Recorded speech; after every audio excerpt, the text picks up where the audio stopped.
viviré sin ti, Señor?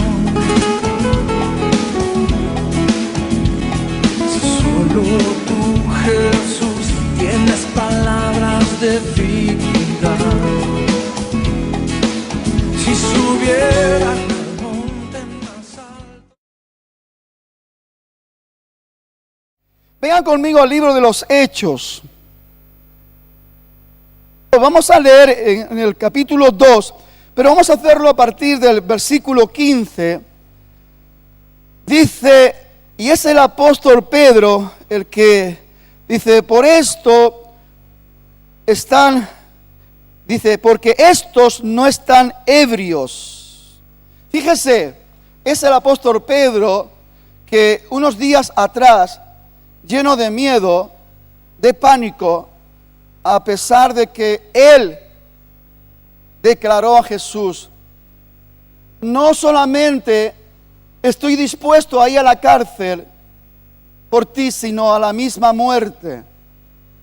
Y Jesús le tuvo que decir, Pedro, hoy no habrá cantado el gallo antes que tú me niegues 3 veces. Saben por la Escritura que eso se cumplió. Y vemos la triste realidad de lo que es el hombre sin el poder del Espíritu. Que podemos hablar mucho y prometer mucho y a la hora de verdad no cumplir lo que anhelamos, lo que deseamos. Porque yo entiendo de que Pedro anhelaba eso, deseaba eso.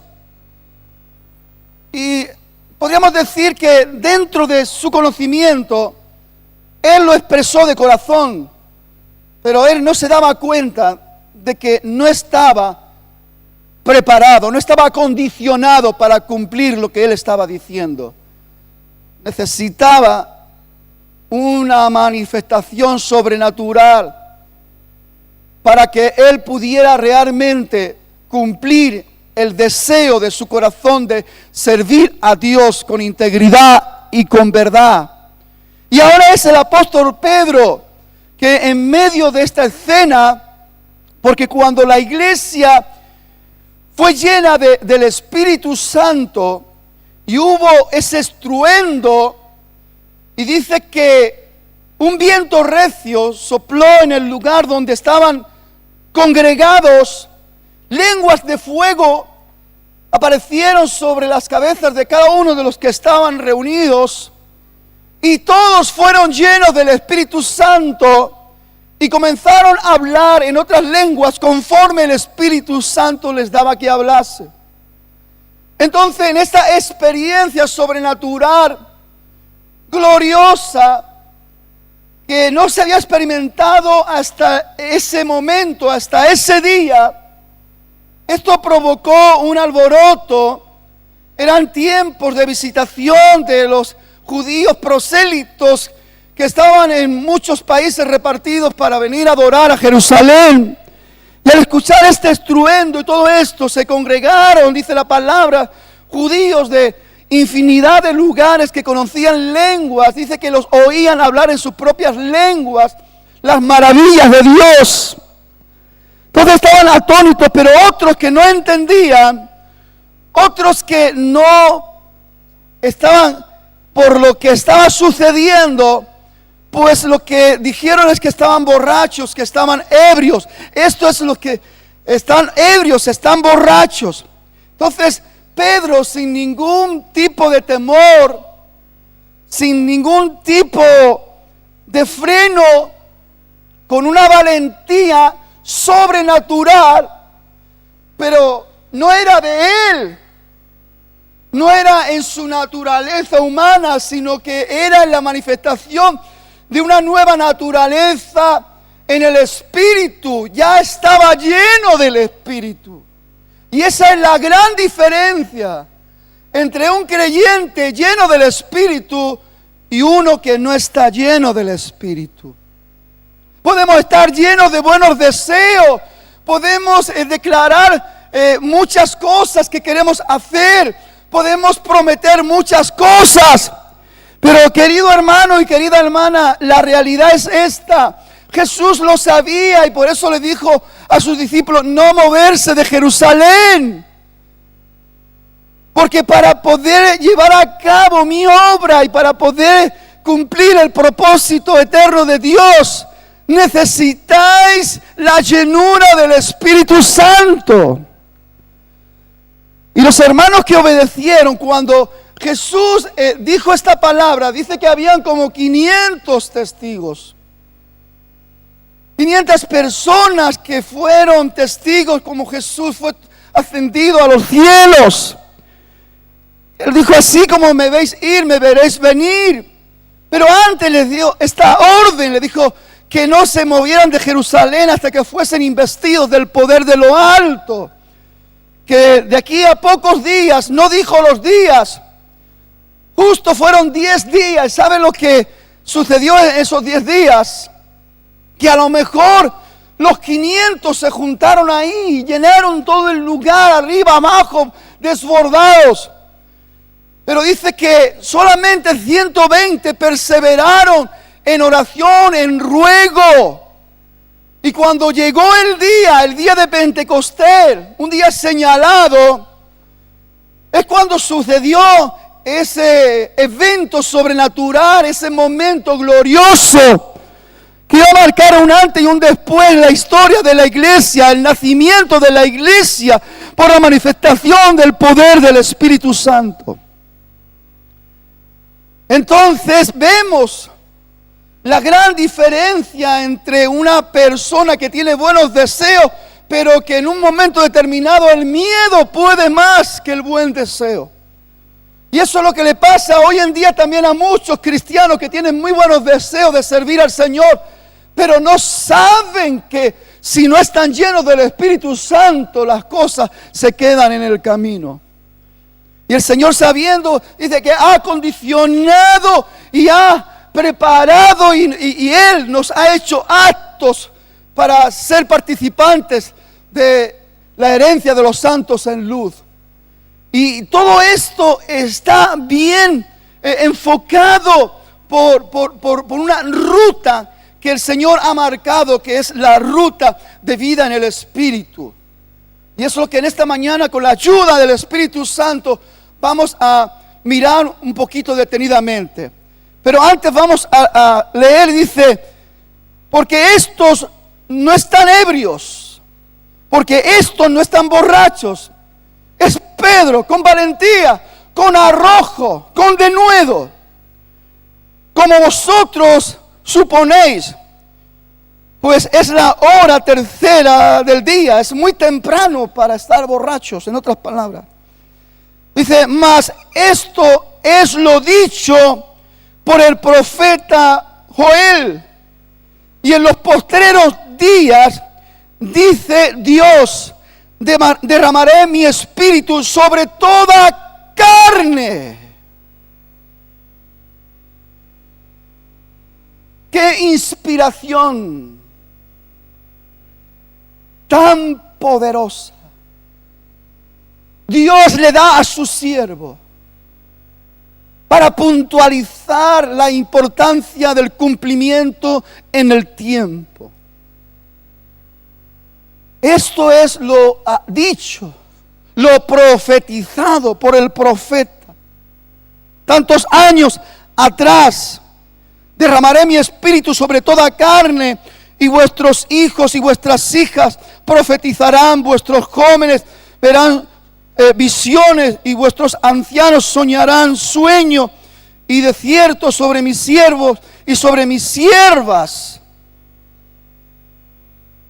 Qué hermoso que Dios no haga acepción entre hombres y mujeres en un momento tan puntual. Sobre mis siervos y sobre mis siervas. Algunos tienen problemas en que la mujer sirva al Señor o que la mujer tenga ministerio. ¿Qué es ministerio? Es servicio. Estaría de más esta palabra si Dios no aprobara el servicio de la mujer, el ministerio de la mujer. Sobre mis siervos y mis siervas derramaré mi espíritu y profetizarán y hablarán mi palabra. El Señor me está inquietando.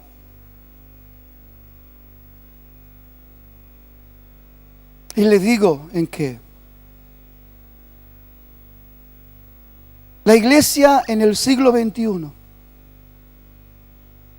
no tiene nada que ver con la iglesia del siglo I. Supuestamente tendríamos que estar súper avanzados por toda la ayuda en cuanto al conocimiento, porque en ese momento, hermanos, en ese momento los creyentes no tenían esto. Se empezó a escribir el Nuevo Testamento, el libro de los Hechos, las cartas paulinas, las cartas pastorales, el libro de la Revelación. Ellos no tenían lo que nosotros tenemos. Sin embargo, marcaban la diferencia. Marcaban la diferencia, pero de una manera impresionante. Porque no dejaban de crecer. En este primer discurso de Pedro, lleno del Espíritu Santo, maticemos esto, porque es la clave de todo.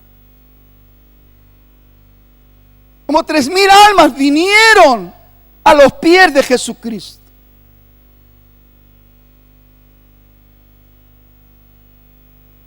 En este tiempo tenemos 1,000 excusas, 1,000 argumentos para decir, bueno, es que son otros tiempos, bueno, que otras circunstancias, bueno, que esto, bueno, que lo otro. ¿Y sabe lo que yo digo? Hemos perdido lo más importante. Tener presente la prioridad de la llenura del Espíritu Santo. Porque sin la llenura del Espíritu Santo somos puros religiosos.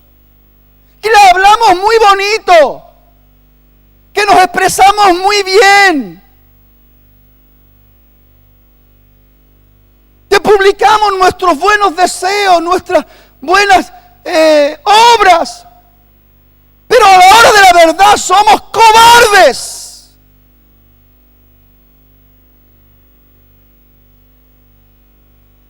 No llegamos donde tenemos que llegar.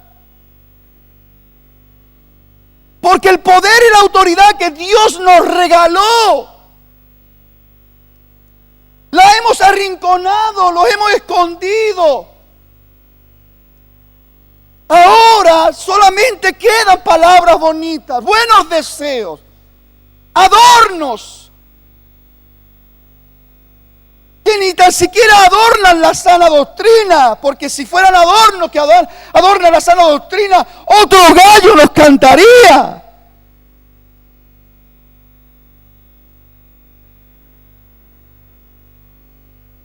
Intereses humanos y personales que llevan a la osadía de faltarle respeto a la palabra de Dios, y retorcemos la palabra para que la palabra diga lo que nosotros queremos que diga, simplemente para autojustificar nuestros errores y nuestros fallos, para autojustificar nuestro pecado.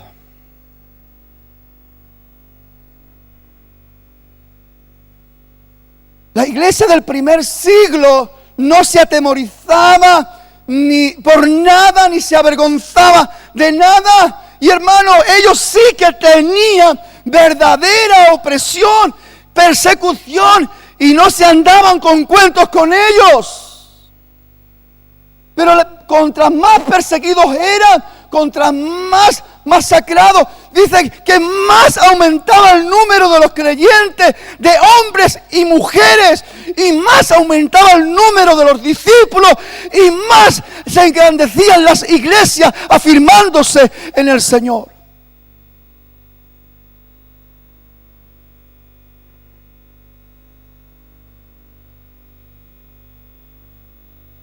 No hacía falta tanta teología.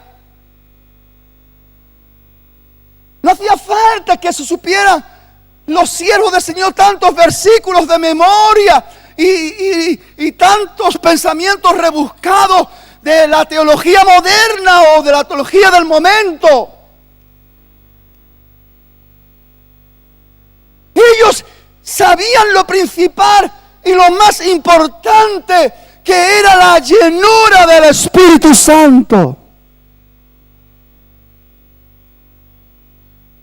Porque tenían la garantía que donde ellos no llegaban con la palabra, Dios hablaba por ellos en el poder del Espíritu Santo. ¿Qué es lo que ha pasado, hermano? Debiéramos de estar mucho más avanzados, mucho más desarrollados. Las iglesias tendrían que ser millones y millones. ¿Dónde está el crecimiento? ¿Dónde está la multiplicación? ¿Qué es lo que ha pasado con la iglesia del primer siglo?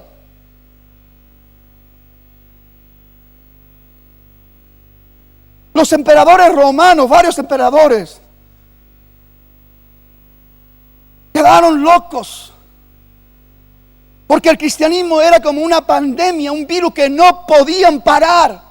Contra más los perseguían, contra más mataban, más aumentaban, más crecían.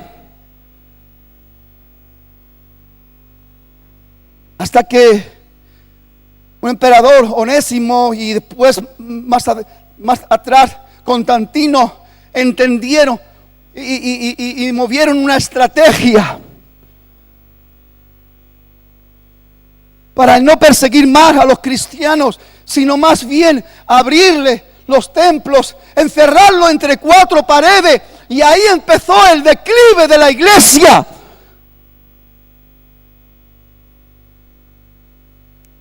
Dejaron de funcionar en la calle y empezaron a funcionar entre cuatro paredes, y ahí empezaron a querer ser el uno más que el otro y a luchar cada uno por su lugar, por su posición y todas esas cosas que hasta el día de hoy, después de 20 siglos más, esto es lo que tristemente va en aumento. Las disensiones entre los propios hermanos, entristeciendo al Espíritu Santo y arrinconándolo, no dándole la posibilidad ni tan siquiera que se muevan los corazones de los creyentes para que haya quebranto, humillación y que haya un nuevo resurgir y una nueva llenura. Estamos tan por lo nuestro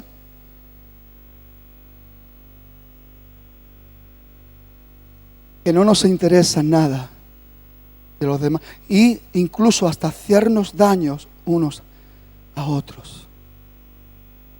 No hay mentalidad, como dije el jueves, de ser ese lugar como un hospital donde recibimos a los enfermos con gozo y con alegría, y aquellos que estamos en disposición de ayudar y sanar heridas y arreglar situaciones. No, hermanos. Tristemente y lamentablemente se está evidenciando que la mentalidad de la iglesia este tiempo es la de un restaurante con clase, con comida a la carta, donde el cliente pide lo que quiere comer. Y si le gusta bien, vuelve al restaurante y se puede estar mucho tiempo en ese restaurante. Pero si no le gusta, se busca otro restaurante. No es la mentalidad de dar, entregar, ofrecer, es la mentalidad de mi satisfacción, lo que me satisface,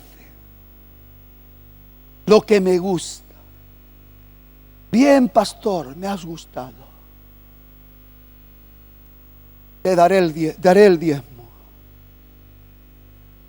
Me has convencido. Me has dado lo que buscaba, lo que quería. Pero un buen día no te gusta la comida, no te gusta lo que te dieron y ya estás pensando en cambiar de restaurante. Esa es la mentalidad triste, penosa, lamentable de la iglesia del siglo XXI. Por eso hay tantos cristianos que van y vienen. Si yo le contara, el otro día, hace un tiempo atrás con mi esposa, pensando en una familia, 1, 2, 3, 4, 5, ¿cuántas iglesias?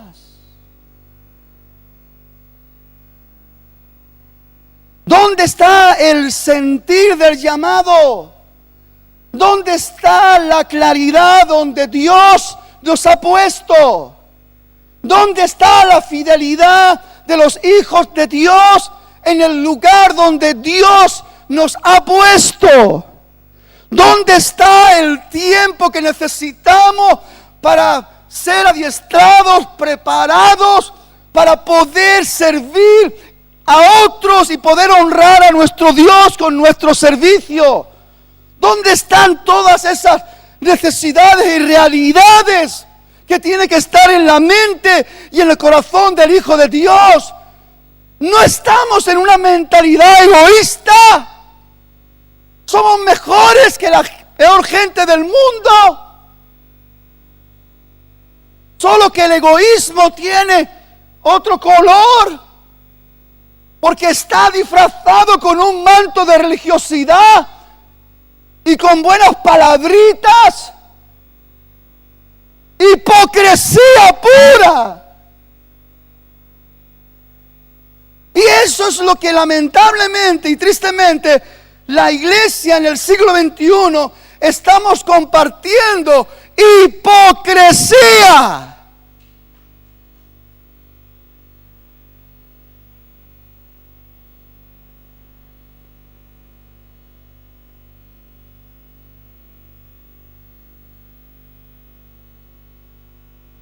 Estos días miraba las palabras de Dios y hubo un momento que no podía dejar de llorar. Me compungí en el espíritu. Pedía perdón a Dios porque es tan fácil salirse del propósito eterno de Dios. Y tenemos excusas, pero es que esto, es que lo otro, es que es importante, es que no, hermano, nada tiene que robarle el tiempo a su intimidad con Dios, donde Dios le esté revelando continuamente lo importante. Que el reino de Dios sea una realidad, no sea un cuentito, una fábula en su vida. Donde el gobierno del Espíritu Santo con toda su obra sea una realidad. Donde el Espíritu Santo le redarguya y algo se mueva en usted que lo lleve al quebranto, a la humillación, para empezar de nuevo en la línea adecuada con Dios. No permitiendo que los corazones se endurezcan, que se pongan como piedras, donde al Señor le damos un rezo, la repetición de cada día para decirle: Señor, ahí estás, estate tranquilo, déjame hacer mi vida. Un rezo de autojustificación. Nos engañamos a nosotros mismos. Y también de alguna manera engañamos a los que están a nuestro alrededor. Pero ¿dónde está el fruto? He dicho que vamos a mirar una ruta de vida en el Espíritu. Y quiero que prestemos atención. Hay que soltar ya esa mentalidad egoísta. Hay que soltar ya esa mentalidad de restaurante a la carta. Hay que vernos en nuestra realidad. donde hay un montón de personas ahí fuera con una gran necesidad, con verdaderos apuros, llenos de amargura, tristeza, llenos de confusión, llenos de situaciones muy delicadas. Solamente el poder del Espíritu Santo puede obrar, actuar, sanar, restaurar, levantar, ungir, llevarlos a una novedad de vida, llevarlos a experiencias gloriosas, sacarlos de la muerte, colocarlos en esa posición de vida abundante en Cristo.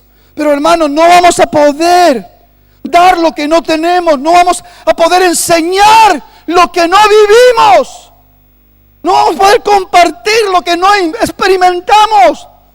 ¿A quién vamos a engañar? Dios solamente se mueve en el poder de su verdad, y lo que es fiel y verdadero tendrá su sello en el momento en que hacemos todas las cosas. Vamos a entrar en esta ruta de vida en el Espíritu. La primera palabra que el Señor me ha puesto, mira, la primera es inspiración. Después vamos a mirar un poquito con detenimiento esta palabra. La segunda es motivación. La tercera es movilización. Y la cuarta es multiplicación. Una ruta de vida en el Espíritu. Esto es para valientes.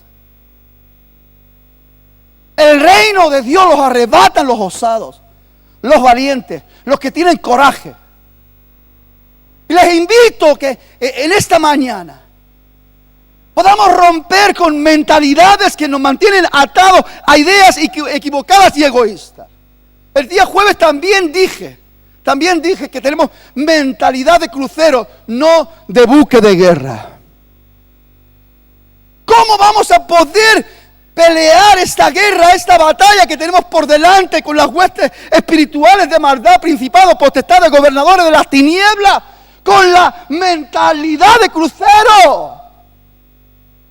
Donde solamente estamos pensando que en este crucero hayan actividades que puedan traer satisfacción, que podamos pasarlo bien, que podamos reírnos, que podamos gozarnos, que podamos comer, que podamos beber, que podamos satisfacer los deseos de la carne, olvidando lo que dijimos el día jueves, en Gálatas 5:24, cuando dice: los que son de Cristo, los que son de Cristo han crucificado la carne con sus deseos y con sus pasiones. Esto es mentalidad de buque de guerra. Todos están concertados, todos están bajo una orden, la orden, en este caso del Espíritu Santo. Es el que gobierna este buque de guerra. Cada uno está ocupando su lugar. El que tiene que estar ahí en las máquinas para que todo funcione, está el que tiene que estar ahí bajo ese cañón o esa metralla. Estamos ahí, cada uno en su sitio, preparados contra todo ataque, ya con la mentalidad de pelear con valentía, sabiendo que somos más que vencedores, porque la palabra de Dios ya nos alimenta con esta verdad. No es para presentarnos con cobardía, ni con temor, ni vergüenza, porque sabemos en quién hemos creído y no nos avergonzamos del Evangelio, porque es poder de Dios para salvación, y estamos en el buque de guerra para presentar batalla y para tirarle las bombas al diablo con sus mentiras y poder rescatar a las personas que están bajo la oscuridad de la mentira del diablo y ofrecerle la liberación por la verdad de Cristo, para que sean sanados, restaurados, liberados. ¡Aleluya! Pero para esto, hermano, cada componente del buque de guerra necesita la inspiración divina. ¿Por qué he escogido esta palabra?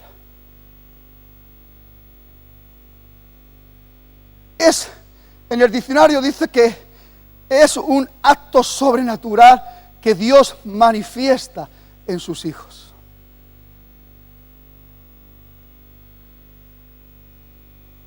Es como cuando usted sopla en un globo y llena ese globo de su aliento, del aire que sale de su adentro. Está lleno.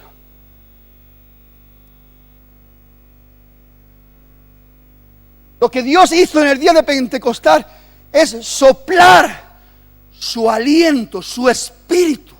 Un viento recio sopló, llenó la casa. Todos fueron llenos.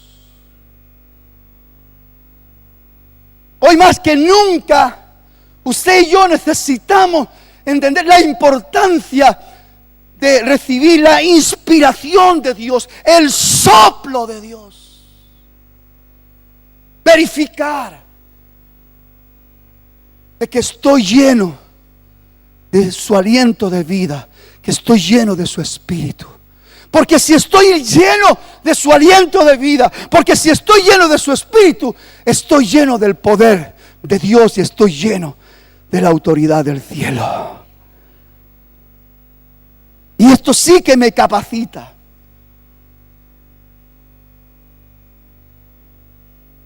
Para poder hablar con denuedo. No hablar por hablar, sino asentar palabras de poder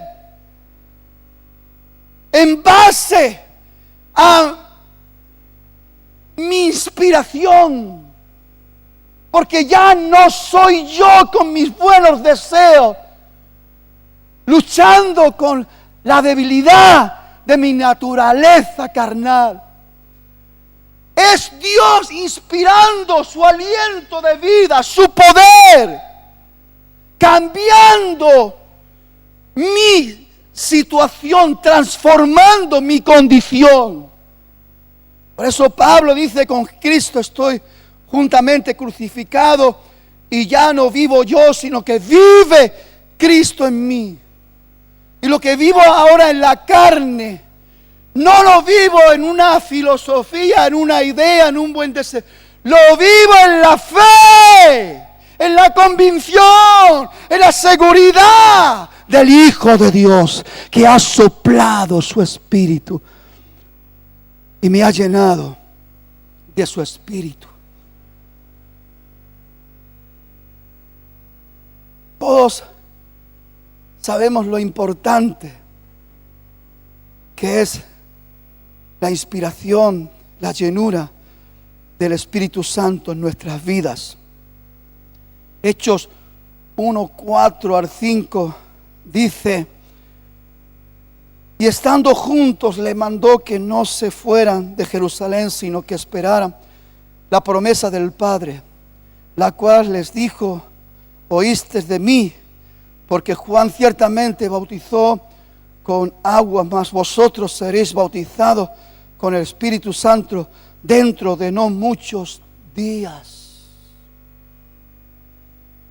El capítulo 2, verso 1 dice: cuando llegó el día de Pentecostés, estaban todos unánimes juntos, y de repente vino del cielo un estruendo. Esto quiere decir, hermano, no tenemos que esperar ni un segundo más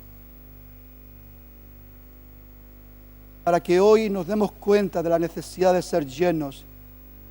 Y no se pare a preguntar si es la voluntad de Dios que usted sea lleno, porque ya le digo yo por la palabra y por el Espíritu, que la voluntad de Dios es que la iglesia de Dios sea llena del Espíritu Santo, del soplo divino, de la inspiración divina, de la realidad del poder y la autoridad de Dios. Vino del cielo un estruendo como de un viento recio que soplaba y llenó toda la casa donde estaban sentados. Y se le apareció lenguas repartidas de fuego. Ahí se encendió el fuego de Dios. Ahí se prendió el fuego de Dios en la vida. ¿Qué más puede desear un hombre? ¿Qué más puede esperar un hombre, una mujer que está prendido con el fuego de Dios? Y fueron todos llenos del Espíritu Santo y comenzaron a hablar en otras lenguas según el Espíritu les daba que hablase. Ocurrió la inspiración. ¿Y qué es lo que mueve la inspiración? Pues una poderosa, genuina y gloriosa motivación. Ahora no es palabrería sin saber lo que va a suceder. Cuando Pedro dijo, no solamente a la cárcel, sino a la muerte. Y usted sabe lo que sucedió. El gallo cantó y lo negó 3 veces. Esa es la condición de la persona que simplemente tiene un conocimiento.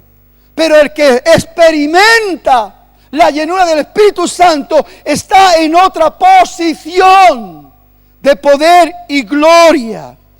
Y tiene una motivación. Y no le importa lo que vaya a pasar, lo que le vaya a confrontar. Es impresionante porque en su segundo discurso dice que 5,000 almas vinieron a los pies de Jesucristo después del milagro del paralítico de la puerta de la Hermosa. Pero ahí vino la opresión de los sacerdotes y los gobernantes y quisieron atemorizarlos para que ya no hablasen ni enseñasen más en el nombre de Jesús. Pero ahora, en esa condición, en esa posición de la inspiración, en una motivación de poder, declaran y dicen, mirad si es justo obedecer a vosotros antes que a Dios, porque no podemos dejar de decir lo que hemos visto y lo que hemos oído.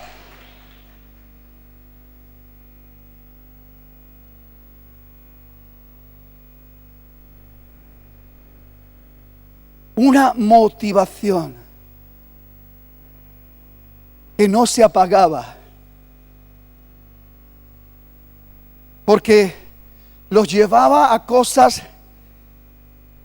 extraordinarias. Dicen que los creyentes no tenían nada suyo, todo lo tenían en común.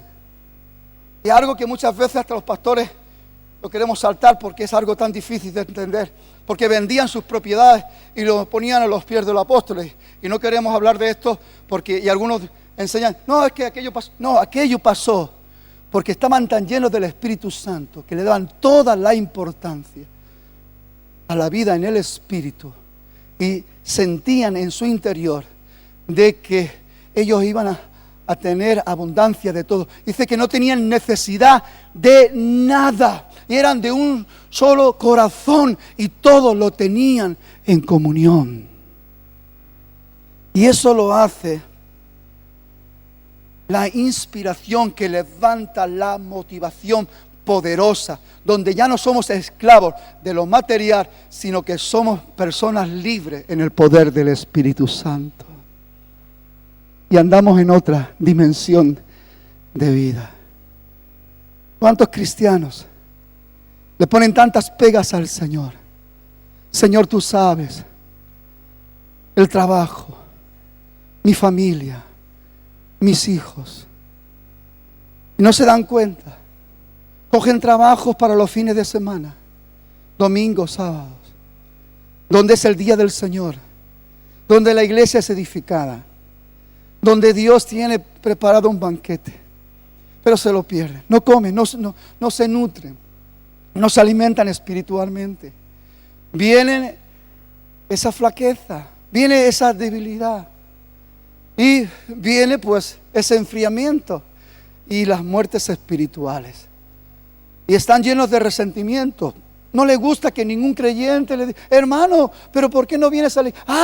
Usted ocúpese de sus cosas. Yo ya sé, mira mi hermano, si es verdad, cada uno somos libres y somos dueños de nuestras acciones, pero permíteme que le diga, la palabra de Dios nos marca un orden de prioridad y no somos nosotros los que queramos enseñarlo los unos a los otros. Es la palabra del Señor que dice, más buscar primeramente el reino de Dios y su justicia y todas las demás cosas os serán añadidas. ¿Qué es todo lo demás cosas? El contexto era el comer, el vestir, lo que estaba hablando Jesús. Mira las aves de los cielos, ellos no están ahí fichando en la fábrica para recibir un salario y poder ser alimentados, pero vuestro Padre Celestial las alimenta. Mira los lirios de los valles, ni aun Salomón se pudo vestir con tanto esplendor como uno de ellos. Si vuestro Padre Celestial le da a las aves de los cielos todo esto y a los lirios de los valles, ¿cuánto más os dará a vosotros?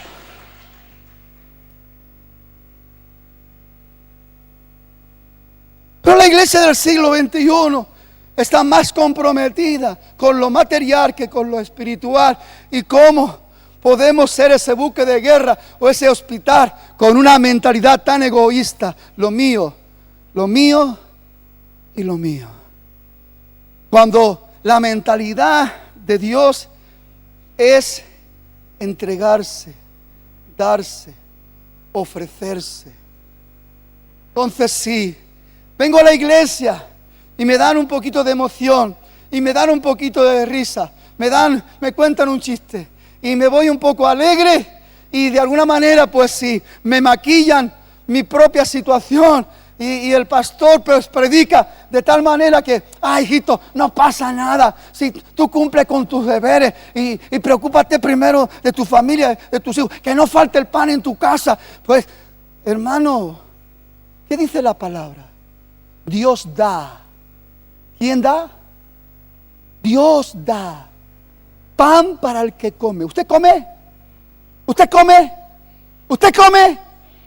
¿Y qué da Dios? Pan para el que come, semilla para el que siembra. ¿Usted quiere trabajar? ¿Usted quiere tener fruto? Dios le da la semilla. Atienda esto. Atienda esto. Cuando hay una inspiración real de la fuente del poder del Espíritu Santo, se levanta una motivación poderosa y genuina en el Señor. Y después, ¿qué ocurre? Que hay una movilización. El cristiano no se puede estar quieto. El que está lleno del Espíritu Santo no puede estarse quieto. Tiene que moverse, tiene que predicar, tiene que ayudar, tiene que extender su mano, tiene que consolar, tiene que apoyar, tiene que sostener. El cristiano verdadero que está bajo la inspiración del poder del Espíritu Santo y en el poder de esa motivación gloriosa es un cristiano movilizado, está continuamente en acción de vida, tiene vida y da vida, tiene vida y da vida, tiene más vida y da más vida, tiene, da, tiene, da, tiene, da, tiene, da, tiene, da. Aleluya.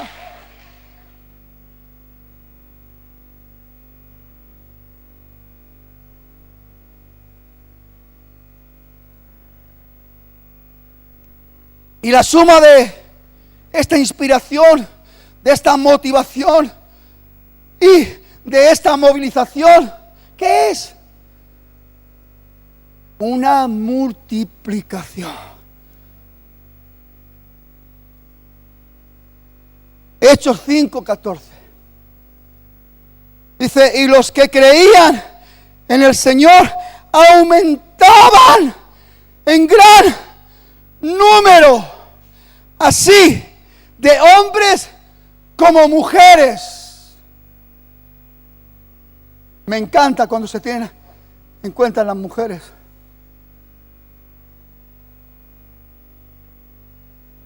No le quiero regalar los oídos a las mujeres, pero hermano, hay culturas dentro de los propios hebreos y que han querido de alguna manera inculcarlo dentro del cristianismo y otras culturas religiosas donde han querido dejar a la mujer anulada, que sea la sirvienta, la esclava de los hogares, como si no pudieran ellas tener el gozo, el placer, la complacencia de servir a Dios con gozo, con alegría.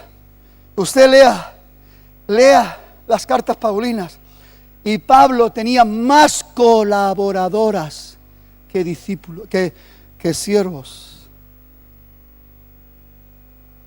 Por la cultura hebrea, pues no podía colocarlas como pastoras, pero muchas de ellas estaban pastoreando.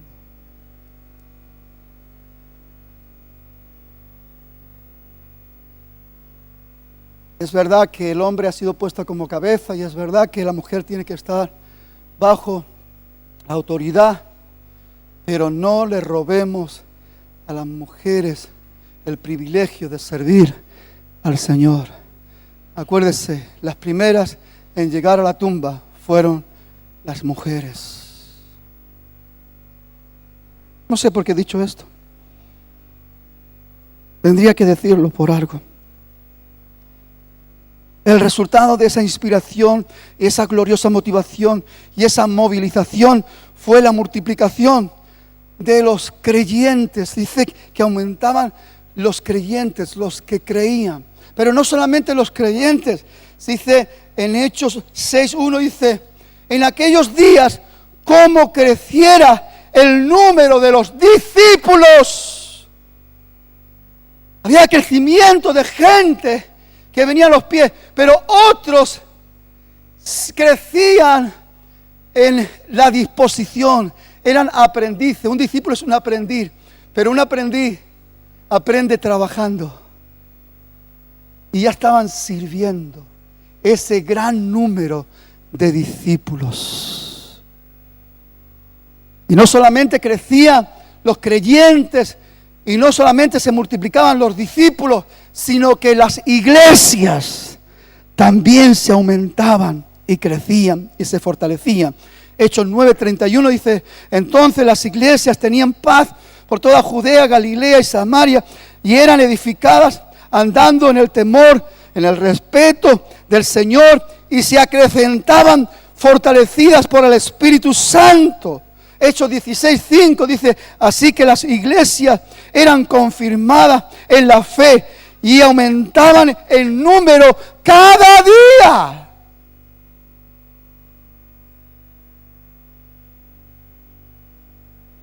¿Qué vamos a hacer, hermanos?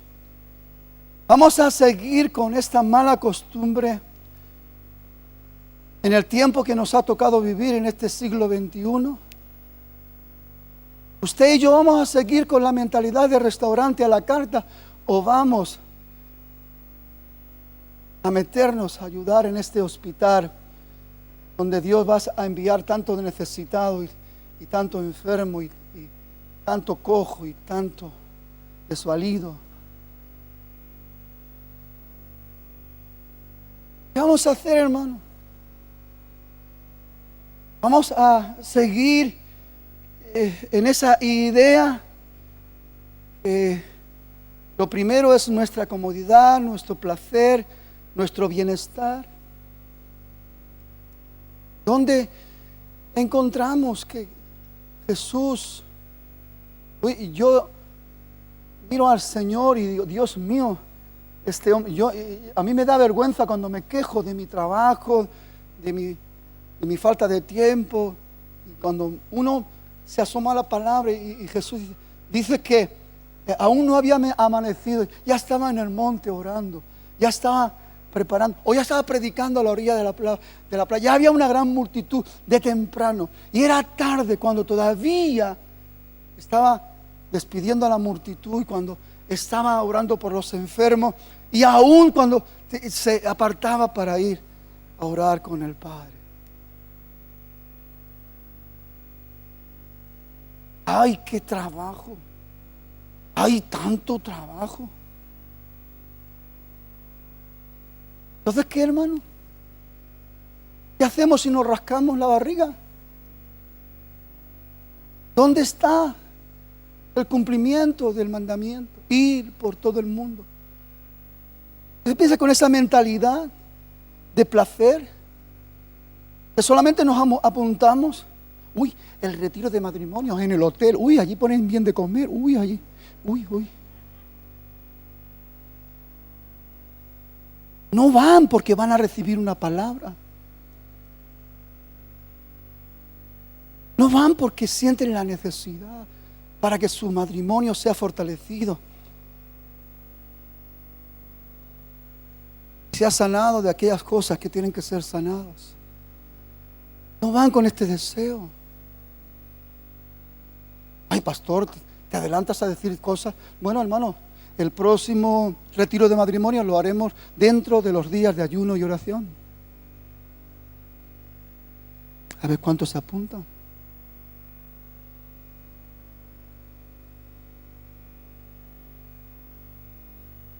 Y no va a ser en un hotel.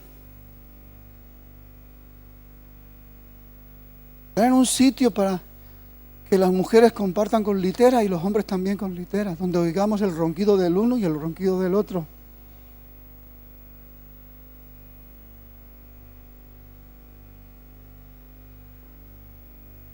La iglesia ha caído en esa trampa de la comodidad, y la comodidad ha alimentado un sentimiento equivocado. No estamos para ayudar, no estamos para... ¿Sabe? La etimología de la palabra fiel quiere decir el que apoya y sostiene. No estamos para apoyar a nadie. No estamos para ser sostén de nadie.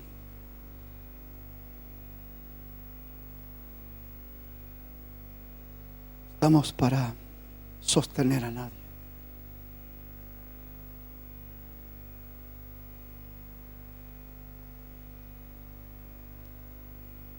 Si me dan, me satisfacen y la cosa alimentan estos sentimientos engañosos, que yo no sé que son engañosos, pero son engañosos míos, pues estaré a gusto. No me moveré de esa banca. Pero si no me satisfacen, si me aprietan mucho, si me hacen sentir mal, me busco otro restaurante.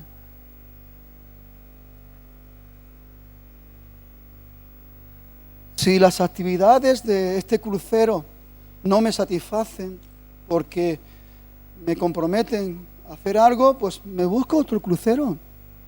Total, yo voy a pasarlo bien. La mentalidad de pasarlo bien.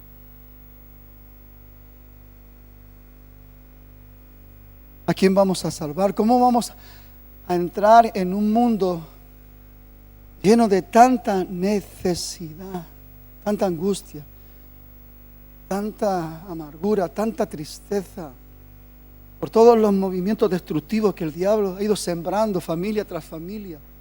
¿Cómo vamos a rescatar esas familias?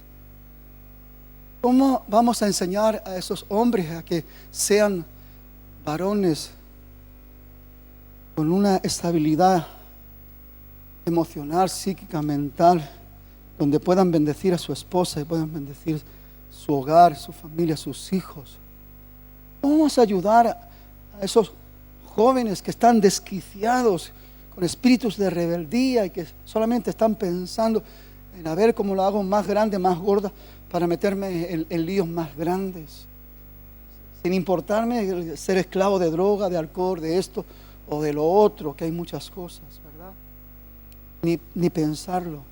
Pero usted y yo como iglesia sí que tenemos que pensar en eso, porque salimos a la puerta de la calle y ahí están las tristes realidades de esas familias destruidas, destrozadas, desestructuradas. ¿Quién va a poder ayudar? Este barco, este Titanic,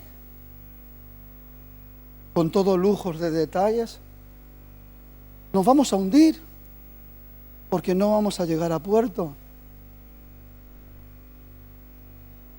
O tenemos mentalidad de arca. Fue hecho dentro de ese conocimiento que venía por la inspiración de Dios, y madera tras madera, tabla tras tabla, hasta que llegó el día que Dios cerró la puerta, pero estaba Noé con su familia, garantizando la salvación de su familia. ¿Qué mentalidad tenemos? ¿Qué vamos a hacer?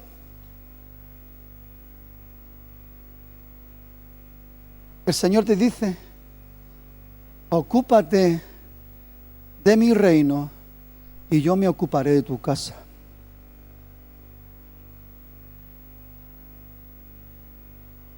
Pero nosotros nos ocupamos y dejamos las cosas de Dios a un lado. Grupo de alabanza, suba para arriba, por favor. Yo tengo un sentir, y ya os digo, hermanos, septiembre va a ser un mes movidito. Apriétese el cinturón. Claro que es libre de irse a otro barco. Pero escuche, no vamos a entrar en ese conformismo. Traiga ese sopor y ese dormitar y esa muerte espiritual.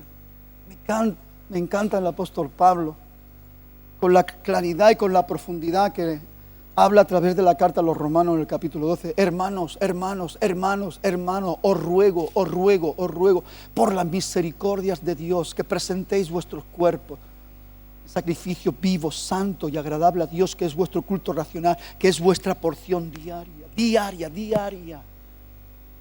¿Quieres tener vida con inspiración de poder y gloria? Presenta tu cuerpo, ponlo en el altar. Que todo lo que tiene que ser quemado, que no te sirve, sea quemado.